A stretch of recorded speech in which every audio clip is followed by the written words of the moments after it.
Abe. It is Wednesday, August 5th, 2015. And as I mentioned in my video last week, I have been working for a summer camp called Shared Worlds, in which a lot of the time is spent writing, and a lot of the time is spent socializing. But it is also a place where there is a lot of acquisition of books. So I thought I would show you all the awesome books that I got this year at Shared Worlds. So without any further ado, The Selection by Kira Cass. This book is really interesting. I wasn't sure if I was going to like it. Thought I was going to find it like cliched, but I'd also heard really excellent things about it. So I was like, might as well give it a try. And it turns out it's great. It isn't super duper deep. Kind of like The Hunger Games meets The Story of Esther meets Cinderella. And if that's the sort of thing that sounds like it would be fun to you, then this is a book you're gonna love. I really enjoyed it. The Girl Who Circumnavigated Fairyland in a Ship of Her Own Making by Catherine M. Valent. This book is fantastic. The writing is fantastic, the story is fantastic, the character is fantastic. The voice is just so cool. I can't wait to read the sequels. I need them in my life right now. It's about a little girl from our world who's brought to fairyland, only to find that there's something amiss. It has a lot of themes that adults will find interesting, but it's absolutely appropriate for little kids as well. Flowers for Algernon by Daniel Keyes. This is kind of a classic. I started reading it in middle school for class.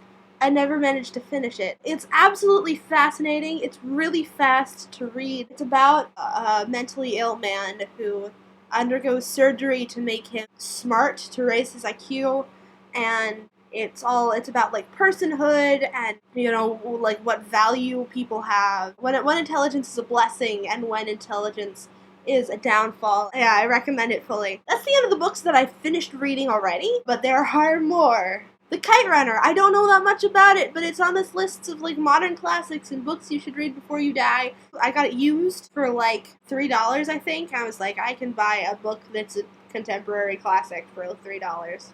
The Joy Luck Club by Amy Tan. This was also one that it's a travesty that I haven't read it yet. I read an excerpt from it in high school, I think, and I saw the movie, which is amazing, but I never actually read the book.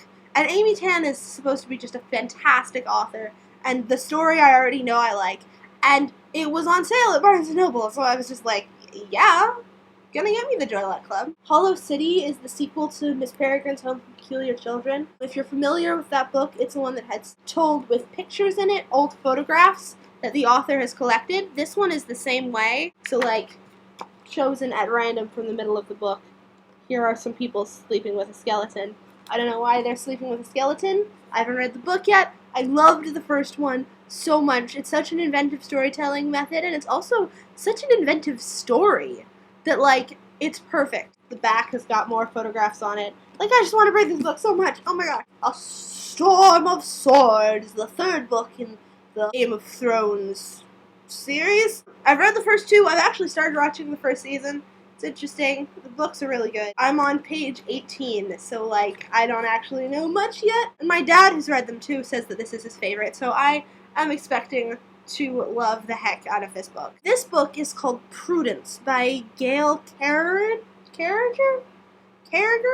Obviously, it's steampunk. Look at those gears on her hat, the blimp in the background. And I don't know that much about steampunk, other than that it has a neat aesthetic. I've never, like, read any of the steampunk writing, so I'm looking forward to doing that. And then the last book that I got, I didn't get because I liked it. I got it because it was free, and it seemed hilarious. It's called The Diabolical Miss Hyde by Viola. I haven't read it yet, but we pulled it out for being, like, not appropriate for the students. Because, I mean, look at that corset. There's a lot of sex in it. Like, we opened it, and there's a lot of sex in it. And it's very not super well written sex, but in a way that's hilarious and not painful. So I'm literally getting this because I thought it would be funny. It's clearly going to be an interesting read. We're gonna stack them up in my arms and see how tall it gets.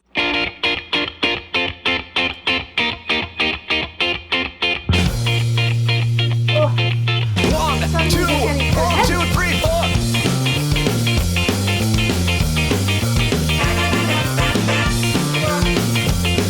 Oh my god, so many books. Shout out to Poland Banana's Book for providing the format for a book haul that I have just blatantly stolen.